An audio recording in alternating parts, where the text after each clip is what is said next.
abadamu baricaye, abadamu 11 baricara bashiraho umugambi, baragambira, baravuga ati twese turahangaha tugiye kuvuga ku bigendanye n'abagabo bacu, nimba ari ibyiza turabivuga, nimba ari nibibi tubivuge. Abadamu 11 bicaye aho ngaho bari kuvuga ati buri wese agiye kugenda tubwira ibyiza by'umugabo we cyangwa se ibibi by'umugabo we. Ibi bikaba byarabaye fi waqti al-jahiliya. Aya magambo tugiye kureba ni amagambo Rasul sallallahu alayhi wa sallama yicaranye na Aisha. Iyi hadisi turaza kureba uko ingana n'uburyo ari ndende. Rasul yicaranye na Aisha amutega amatwi kugira ngo yumve aya magambo. Hadisi ni ndende, ariko Rasul yaremeye kubera ko umudamu yamusabye yuko hari inkuru ashaka kumubwira ayo badamu 11. Haravuga ati nta kibazo, reka nicare nanjye nkumve. Ibi icyambere dukuramo, abamenyi bavuze ko dukuramo faida ikomeye, kwemera ko abagabo tugomba kuba twaganira n'abagore bacu, kubaha umwanya. Uyu ni Rasul sallallahu alayhi wa sallam wicaranye n'umudamu wa Aisha. Hadisi tugiye kubireba ni hadisi ndende kweli, ariko amutega amatwi paka hadisi yose irarangira. Ariko wa mudamu wawe arakubwira ati ngwino twicarane, ukumva yuko sina wakati, sina muda. Hari umugore ushobora kukubwira ngo njye umugabo wanjye nta mwanya njya mbona, nta mwanya njya mpa, igihe cyose ahora ari busy, ni kazi. Ibi rero ni hadisi igomba kutwereka yuko kuba wakwicarana n'umugore wawe ukamwumva min babi aula ni birimo byatuma unubaka kumutega amatwi. Allah ati laqad kana lakum fi rasulillahi uswatun hasana. Rasul nk'intumwa y'Imana niwe dukuraho imico myiza, niwe twigiraho. Rasul yicaranye n'umudamu we isaha, amasaha 2, amuteza amatwi kubera icyo utakwicarana n'umugore wawe. Umugore wa mbere rero kuri ya gahunda bari bameranyijweho yuko bagiye kwicara buri wese akavuga umugabo we.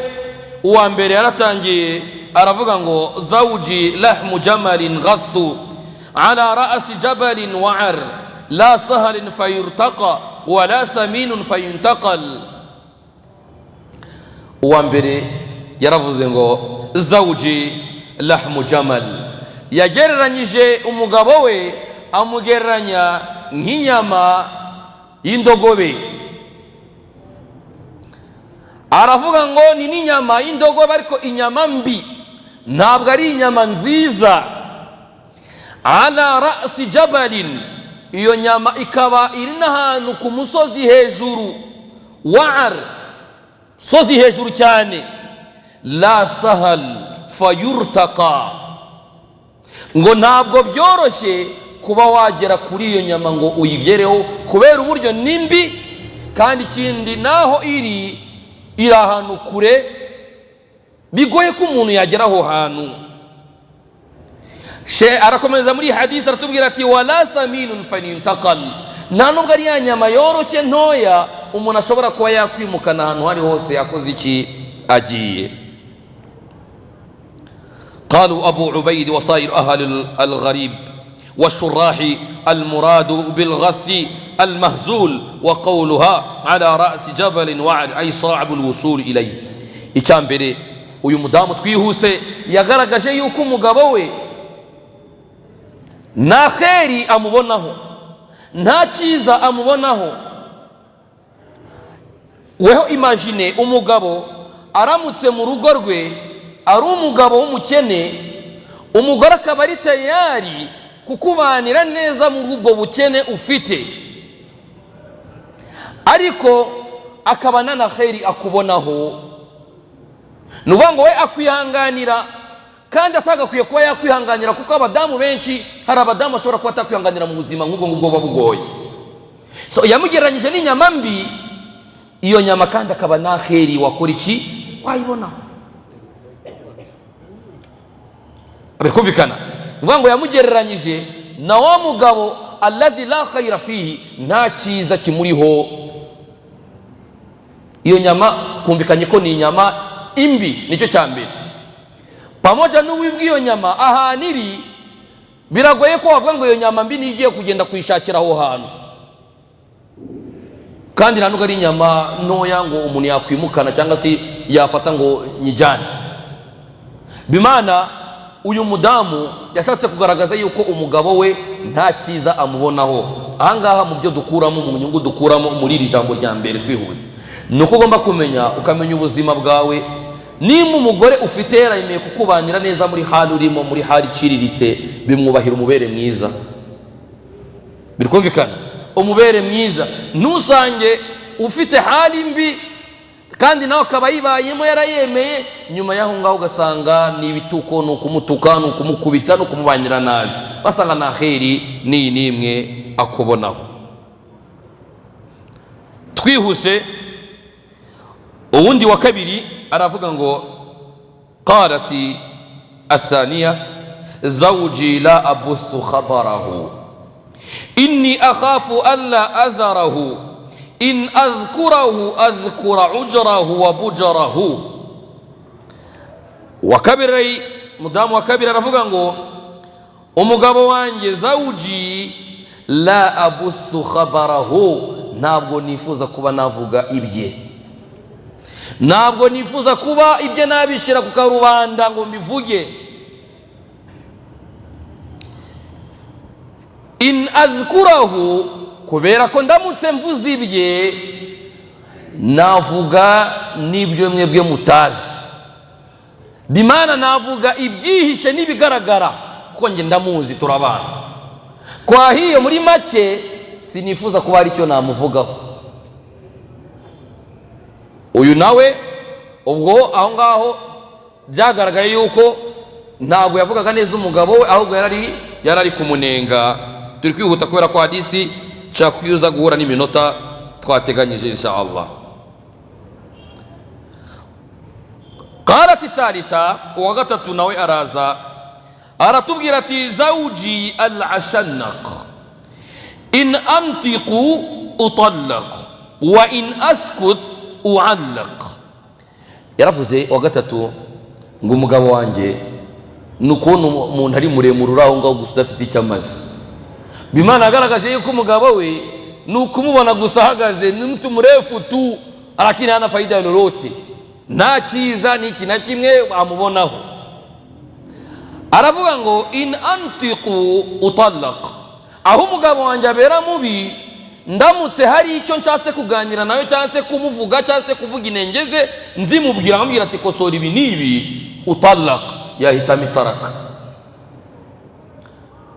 Wa in askut, ndamutse nanone ncecetse ntihagire icyo mvuga, uallaq, niberaho gutyo gusa, nkaba ntazi ngo ndi umugore cyangwa se ntabwo ndi umugore muri uru rugo.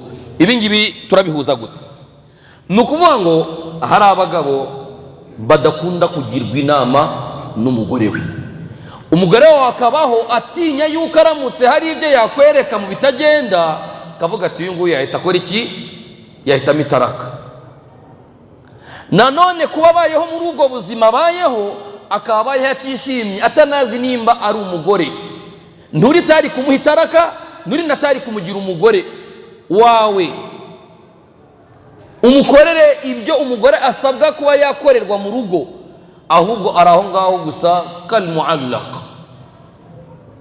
Nawe ubwo aribaza ngo ntabwo mbizi, ndamutse mubwiye ibyo cyangwa se nkavuga inengeze, birangira mbaye mubi n'uguhita mpabwa itaraka. Ncecetse nk'umugore nkavuga ati reka nicecekere, nanone ntabwo byatuma avuga ati basi uyu ni umugore wanjye aranyihanganira, reka mugire umugore n'ubundi muhe ibyo nagakwiye kuba naho umugore wanjye muhe haki la. Ahubwo umugore nabwo ngo abaho gutyo gusa. Ahangaha tugomba kwemera yuko abagabo tugomba kwemera kwakira anusu, inama abagore batugira, kubera ko nabo ni abantu kandi bafite ibitekerezo. Ntago ari aibu, nta nubwo ari inenge ko umugore wawe yakwicaza akakubwira ati ibi n'ibi n'ibi n'ibi, wakumva ari ibintu bifite ishingiro ukaba wabikurikiza, ntacyo bitwara.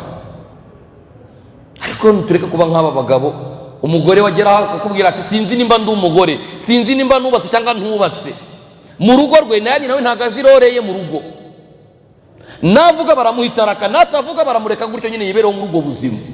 Bimana ndi umugore cyangwa si ndi umugore, narashatswe cyangwa sinashatswe. Uyu mugore nicyo kintu anenga umugabo we.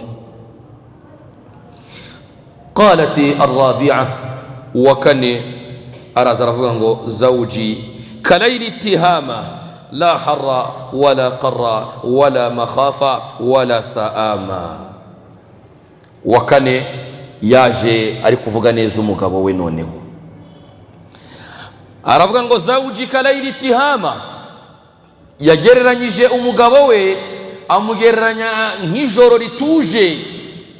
La harra, ijoro ritarimo ubushyuhe, ijoro ritarimo n'ubukonje, ijoro riringaniye. La makhafa wala saama, ntabwo ari wa mugabo dutinya dufata nk'intare mu rugo, yaje dufite ibyo dushaka kumubwira turabimubwira. Wa mugabo utera brage n'umugore we, ibyo ntacyo bitwaye. Apana kumva yuko nutera brage n'umugore wawe ngo urabubaye inganzwa. La wallahi, aho kuba inganzwa nuko utatera na brage nawe ngo umenye ibyifuzo bye.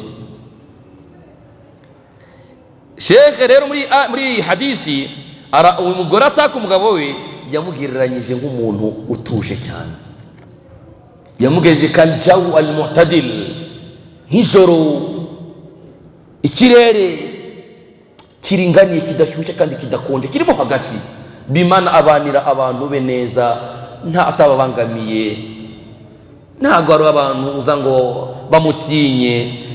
Aranavuga ngo wala saama, nta nubwo tumurambirwa mu rugo. Bishatse kuvuga ngo hari igihe uba wicaye mu rugo rwawe wiyubakiye cyangwa se wishyura inzu, ugasanga umugore wamurambiye ari gusoma iduwa ngo telefone yasona akagenda. Wallahi hari igihe akwibariza ngo ariko uragenda ryari. Bimana yakurambiwe no kukureba ari kuba ati umuntu ya Allah, none bikawa kama uko shomeri utabakia nyumbani. Hapo ni tatizo kubwa. Rero yuri umugabo mwiza mu rugo, ntabwo bagutinya. Urinjira, umwana yaba afite icyo ashaka kukubwira, papa akakubwira, waba hari icyo umudamu wawe wifuza kukubwira akakikubwira, kubera kuri mwiza mu rugo. Nta nubwo bakurambirwa. Ni cyagiye uva mu rugo bagahita bagutelefona, sheri ko watinze gutaha kandi ari gukihava.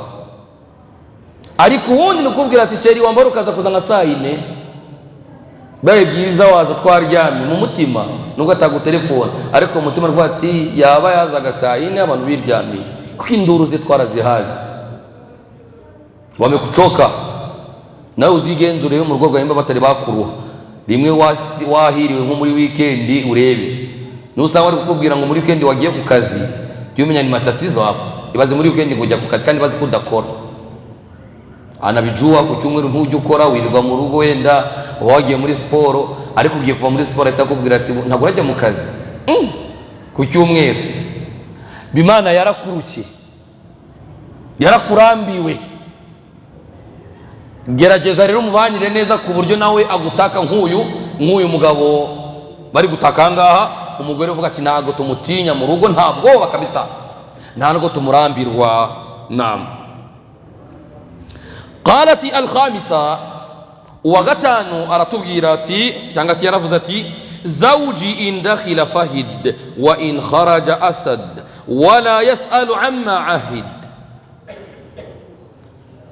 Uyu wa gatanu yaravuze ngo umugabo wanjye indakhala fahid, iyo yinjiye mu rugo aba nk'igisamagwe, yasohoka mu rugo akaba intare. Wala yas'al amma ahid, kandi ngo nta nubwo ajya yinjira mu kubaza ibyo yakoze iki, ibyo yasize mu rugo, yaba mu mitungo n'ibindi. Sheikh ibn Abdu ibn Jarri ibn Hajar, astaghfirullah, ibn Hajar yasobanuye yuko aktharu shurah bihadha alhadith, yuko abenshi cyane basobanuye hadisi bagaragaje yuko uyu nguyu nawe yatakaga umugabo we yamugereranyije aravuga ngo umugabo wanjye ameze nk'igisamagwe iyo yinjiye mu rugo ariko yasohoka agasohoka ari intare kandi ntabwo ajya akunda kubazabaza utuntu mu byo yasize mu rugo. Abamenyi benshi basobanuye iyi hadisi bagaragaje yuko yagereranyije umugabo we kubera ko ngo burya abazi ibintu by'inyamaswa, inyamaswa y'igisamagwe ngo ikunda gusinzira cyane, ababizi buriya ngo muri sifa nuko ikunda gusinzira cyane. Bishatse kuvuga ngo yageze mu rugo ni umuntu uba umeze tagafal, amera nk'asinziriye, hari ibyo ari kwirengagiza. Ntabwo ari wa mugabo alladhi yudaqiqu fil umur, wa wundi winjira ku kantu ku kandi. Umugabo ni uri mu cyikoni, umugabo ni uri kubaza umukozi ibyo yatetse, umugabo ni we uri kumenya ngo amasafuriya ngo ntibayogeje, umugabo ni uri kumenya ngo hano haranduye. Ukibaza umugore yiko wapi? Uyu rero arakubwira ngo uyu mugabo yinjiye tagafara, arirengagiza, ariko yasohoka yaba ari hamwe n'abandi bagabo akaba ari shujaa, ariko mu rugo akaborohereza muamala, imibanire. Wala yasal amma ahid, kandi ngo ntabwo ajya yinjira mu kubaza mu byo yasigiye umuryango we, mu mitungo n'ibindi. Ibi ngibi Islam mu byiza dukuramo, wallahi buriya umugabo wari we wese agomba kumenya yuko nimba hari inenge ishobora gutuma umugore akwanga cyangwa se yifuza no kuba yava mu rugo rwawe, harimo umugabo ukunda kwinjira mu tuntu n'utundi mu rugo. Hari iby'ingenzi ugomba kwinjiramo ntacyo bitwaye, ariko usanga uri wa mugabo ujya mu kazi wasigiye umugore wawe 10,000, wataha ugatangira kumubwira ati zana ikayi n'ikaramu. Unazani ni mwanafunzi, zana ikayi n'ikaramu. Amakara nangahe? Nari nayasizeyo ejo, harayo mwaguze kandi ko yari yasigaye amakara yo ntuyavuye mugihe yarayavuze. Ubwo amakara ubwo aho ngaho nimba yarakuriye gavu, ubwo ngo uramutesheje khalas, cyo cyapfuye. Okay, tugiye waguze ibiro bingahe by'ibirayi? Ni 3 se muri bangahe kwere kutaguze 2? Bimana iyi sifa nta mugore n'uyu numwe wakunda umugabo uteye gutyo. Erega nawe bashaka kudukubitira mu mavi ko wamusigira 10,000 akazakubira yarangiye nawe ugatikoroka muhayanda ugati winduru jana. Ire mugabo birakumvikana, wamusigira 20,000 uraje arakubwiye ati shana bikoresheje nyine inaje no kugira umucitsi wo mu rugo, hari umuntu wavuye mu rugo, khalas akira. Anga umugore nubwo yaba yakugavuje nejo wundi ayo mafaranga y'igavu ari yagaruka akagufasha. Uyu mugore wa gatanu wagaragaje yuko umugabo we amugereranyije nk'igisamagwe winjira mu nzu, rimwe na rimwe akagira ibyo yirengagiza n'ibyo atitaho. Wa in kharaja asid, ariko yasohoka hanze akaba ari inkazi, ari n'intare. Wala yasal amma ahid, utajya wita mu kubaza ku byo yasize.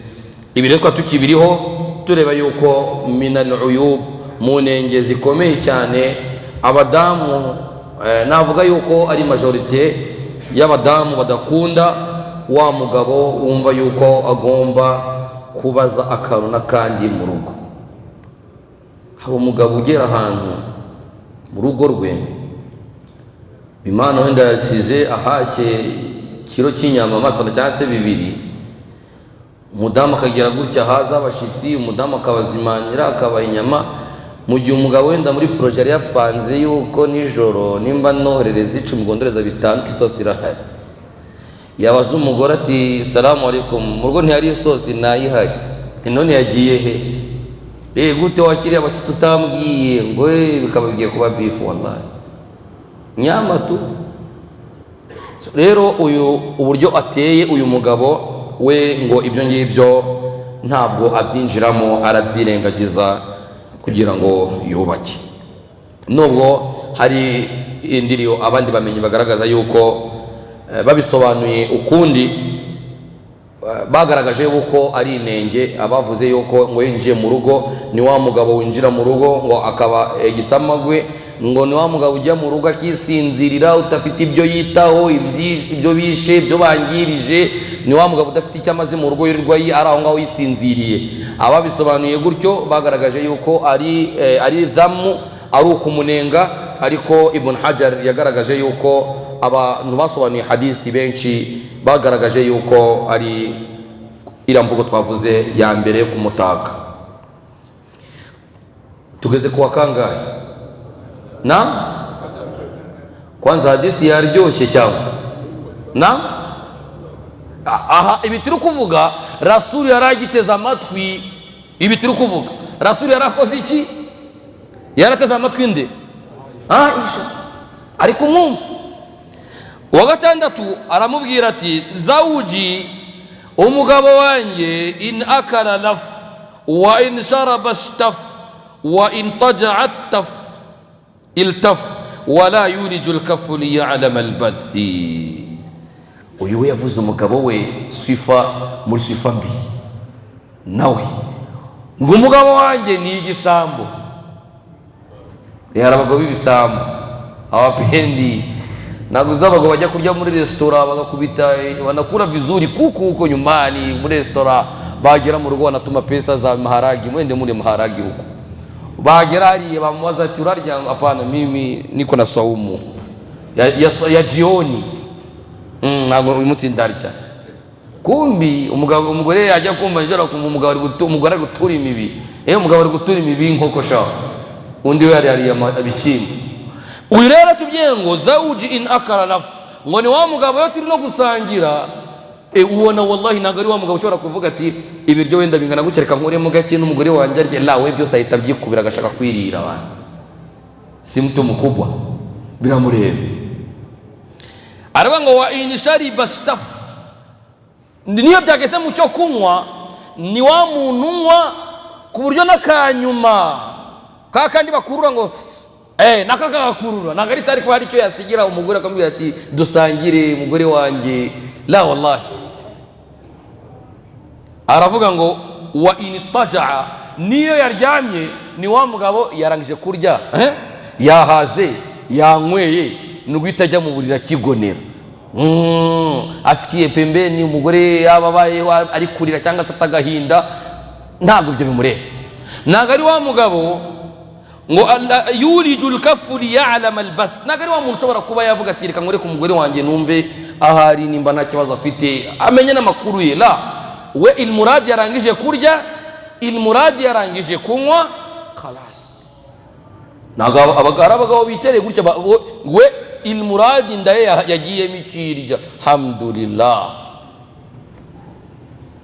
Bamuhamagaye bamujyana ahantu bamugura akaburushete, aragatapfuna vizuri, akarye ahage, ntabwo ari tari kumenya hari zo mu rugo. Aragenda, nimba kumva ibiryo byiza avuga ati mu rugo piko watoto waine kakuku kasisi miri nacyo kadufasha, umwe ngende mu biryogo ngashake bakantekere, maze barabumbaho ibishyimbo, yumve yuko afite abana benshi, ntabwo yasangira nabo ibyo bintu ni biki. Uyu rero yavuze sifa y'umugabo utari umugabo mwiza. Umugabo mwiza nibwo byaba ari bike abisangira n'abantu be, uko ariko kose bingana.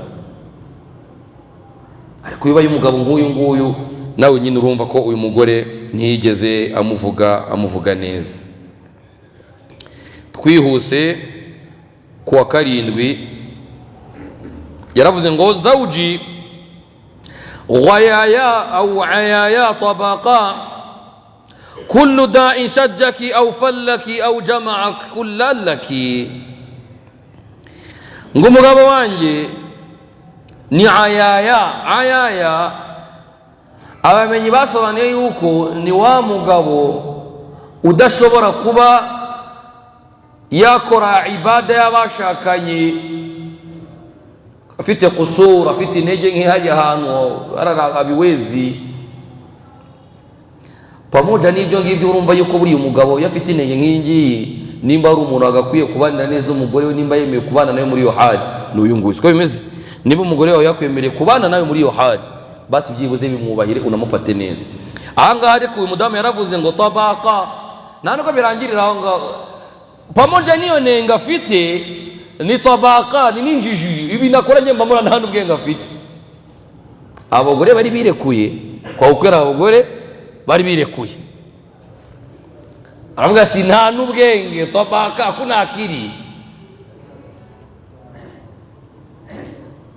Kullu da'in lahu, ibintu byose bibi uzi biba ku bandi bagabo.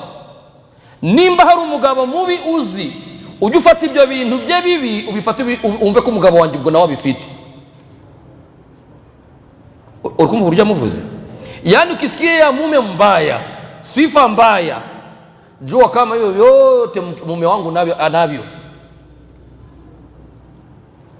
Murikumva sifa yamuvuzeho ngo kullu da'i lahu, buri ikibi cyari cyo cyose uzi ku bandi bagabo, umugabo we nawe aragifite. Aravuga ati shajjaki, ni wa mugabo rimwe na rimwe nkubita akaba yanankomeretse,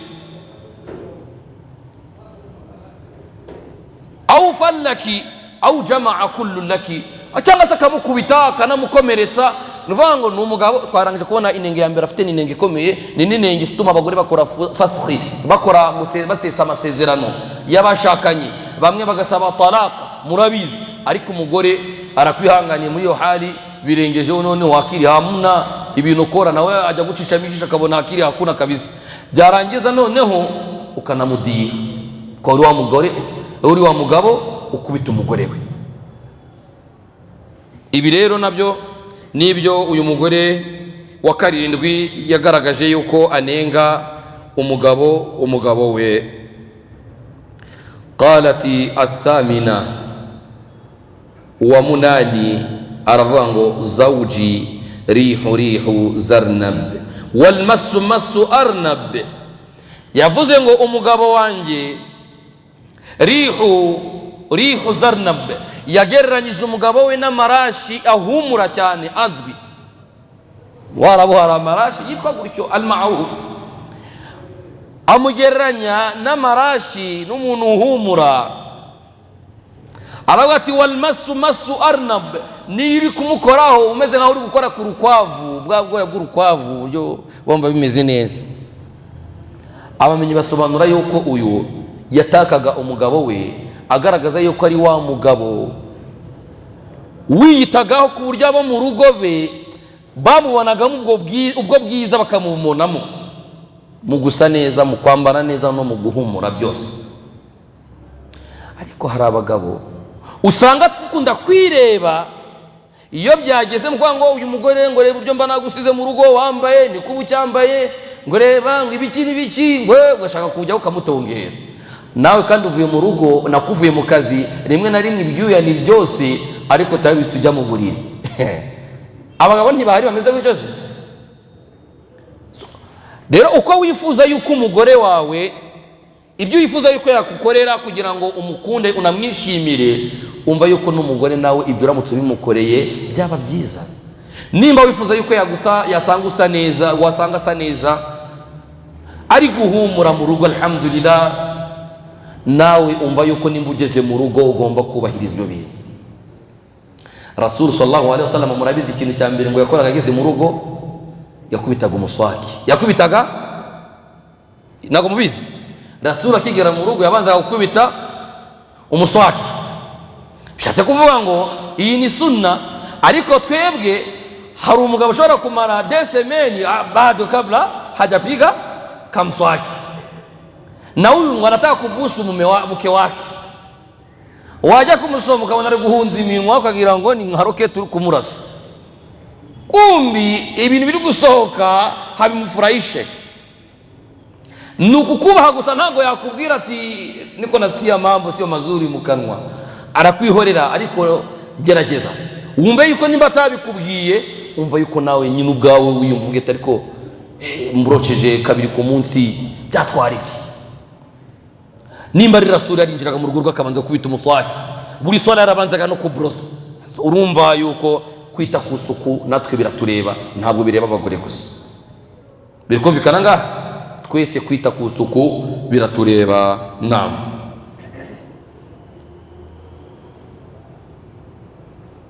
Tugeze kwa kanga ya Islam, ntago ari wa 10.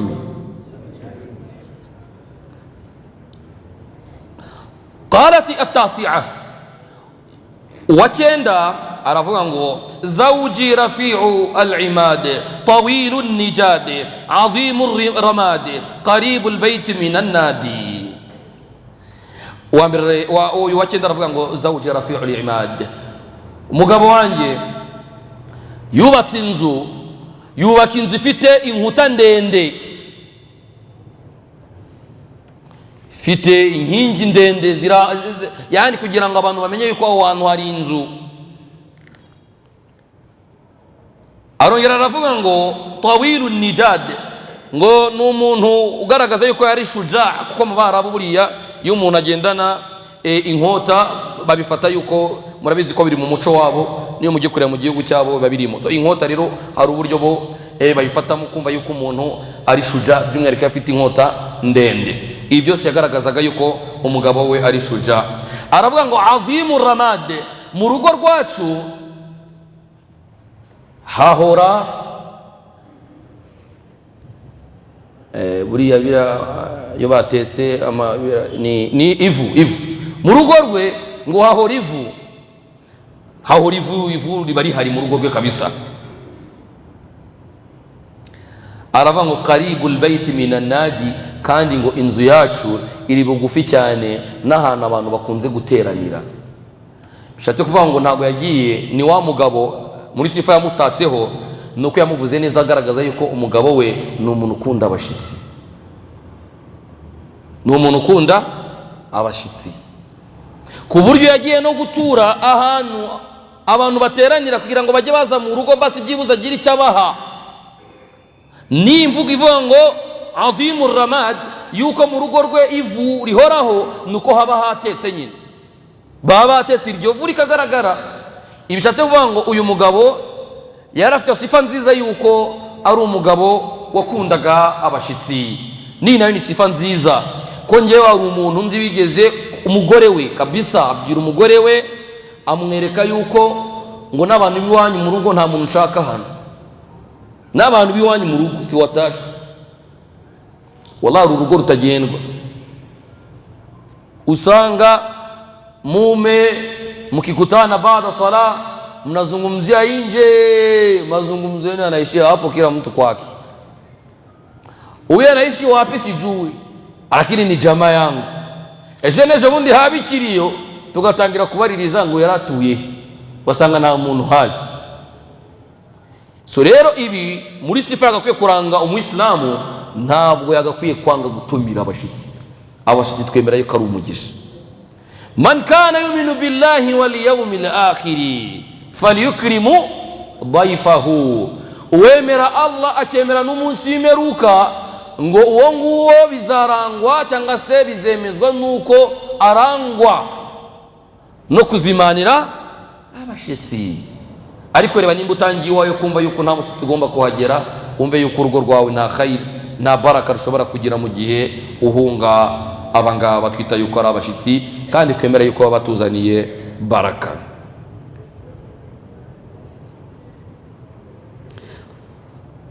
قالت العاشرة واتشمي أرفضانغو زوجي مالكي فما مالك خير من ذلك، له إبل كثيرات المبارك قليلات المصارح، إذا سمعن صوت المزهر أيقن أنهن الهوالك. ويناوي يتاتي أفغانيزا ومغابوي أموتاك غرغزا يوكو زوجي أربغتي مالك yitwa Malik.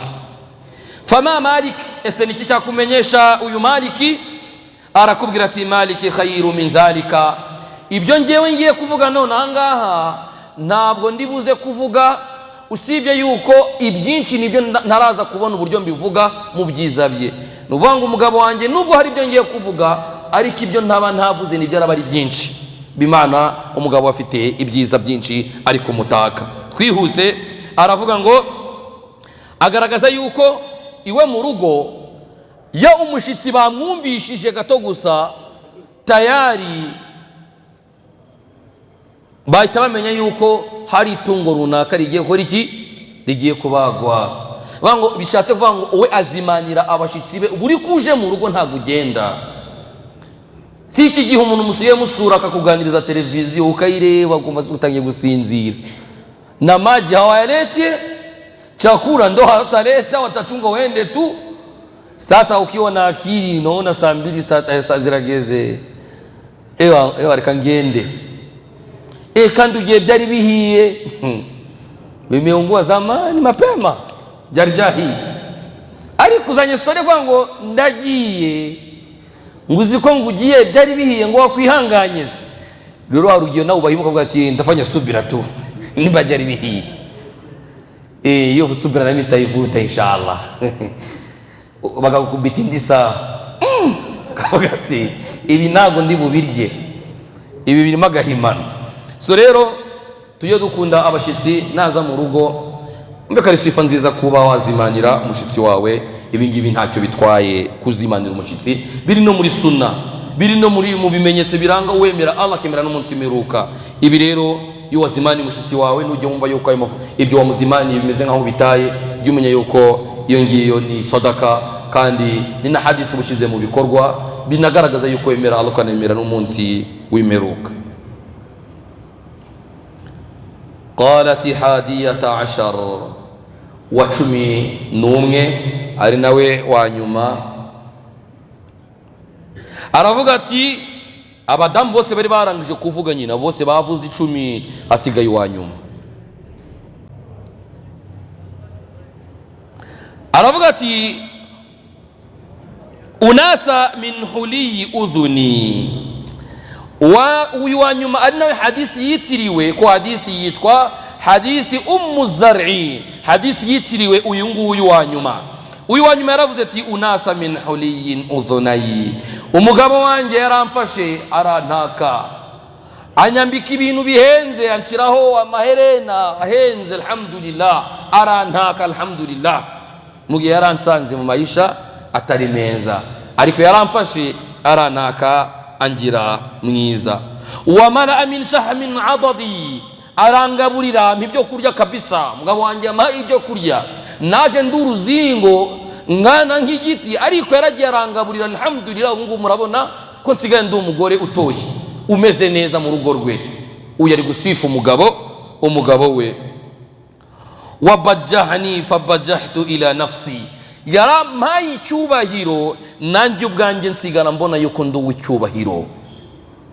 Bimana yubahishije umugore we ku buryo nawe umugore we nawe arabibona yuko ni uw'icyubahiro kweri, kubera uburyo yamubahishije. Abantu bagasobanura cyangwa se farahani, yamaye ibyishimo koko nanjye ibyo byishimo mbibona, ndabibona yuko ibyo byishimo mbirimo, ndishima walillahi alhamdu. Ay farahani fafarahtu, yaranshimishije ndishima kweri. Arongera aravuga ngo wajadani fi ahli ghunaymatin bishiqqin, yatsanze mu rugo turi babantu bafite ihene nk'ebyiri cyangwa se 3, nabyo usanga kugira ngo tuzibone twarazibonye mu buryo bugoye. Bimana mu rugo twari abantu bari hasi kimari, nta kintu twari dufite mu rugo rwacu. Faja'alani fi ahlin sahirin wa atitin wa danisin wa munaqin, arafata anshira hejuru angira wa mugore wibera mu matungo. Alhamdulillah, sigara ari ibyanjye, mimi ndo kiongozi. Havuga uburyo yabayeho muri ubwo buzima, ibyo byose umugabo yarabimweruriye arabimuha, amubwira ati ibyo byote ni byakwako, aragenda. Uyu mudamu we ntabwo yagarutse ngo avuge ku mugabo we gusa, ahubwo yaraje avuga no ku bana be, aribo bana ba Abu Zar'i. Aragenda agaragaza umuhungu wa Abu Zar'i uburyo ari umwana mwiza, agaruka no ku mukobwa we avuga uburyo umukobwa alhamdulillah masha Allah ari umukobwa mwiza, agaragaza yuko n'umukozi w'iwabo mu rugo annaha la tabuthu akhbarana tabthitha, yuko ntago ari wa mukozi babandi babunza utugambo, ntago ari wa mudamu ufata ibyo mu rugo ngo tukumve hanze byagezeyo. Bimana yarabafashe bose arabataka kubera ibyiza yabakoreye, walillahi alhamd. Maze uyu mudamu aratubwira ati igihe kimwe mugabo wanjye yarari kugenda, agera ku mudamu ufite abana, yal'abani min tahti khisriha wa birumanataini, aza kubona umudamu abana be bari kumukinisha, bari kuzamura imyenda, abona umudamu aho ngaho umugabo we. Akirangiza kubona uriya mudamu aramwifuza, yumva aravuga ati mbone uyu mukeni mzuri, yatama y'abagabo nyine. Ibintu umugore uri kubivuga, aravuga ati byarangiye ahise aza ampa itaraka, yahise amuha itaraka, yishakira wa wundi yabonye mu nzira. Nyuma yaho uyu mugore yagize amahirwe, yongera gushakwa n'undi mugabo, ashakwa n'umugabo nanone masha Allah mwiza, umwubaha, umufata neza, umuha byose. Ariko aravuga ngo uramutse ukusanyije ibintu byose yankoreye n'ibyo yampaye, ngo ntago byangana n'akantu sinzi uburyo nakwita nk'agakombe gato kubyo nani yankoreye, kubyo umugabo wanjye wa mbere yankoreye.